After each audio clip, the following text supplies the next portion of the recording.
এখানে আমরা online C কম্পাইলারের মাধ্যমে একটা কোডকে টাইপ করেছি, যেখানে আমরা অলরেডি একটা অ্যারেকে ডিক্লেয়ার করে দিয়েছি এবং সেখান থেকে কিভাবে একটা এন থেকে একটা অ্যারে এলিমেন্টকে ডিলিট করা হচ্ছে ফ্রন্ট থেকে এবং মিডিল থেকে, সেটা আমরা এখন রান করিয়ে দেখাবো।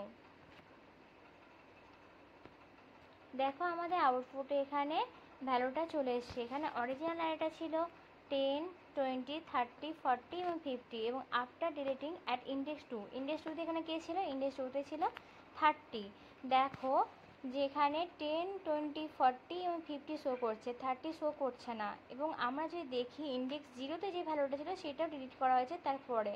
সেখানে কোন কোন ভ্যালু শো করছে না, তারপর যেহেতু আগেতে আমাদের 10, 20, 40, 50 ছিল, তাই এখানে পরেতে শো করছে 20, 40 এবং 50 এবং আফটার ডিলিটিং লাস্ট এলিমেন্ট, এখানে যে এলিমেন্টটা আছে সেগুলো আছে 20, 40 এবং 50, তাই এখানে শো করছে যে 20 এবং 40, এখানে লাস্ট এলিমেন্ট ছিল 50, এখানে সেটি শো করছে না।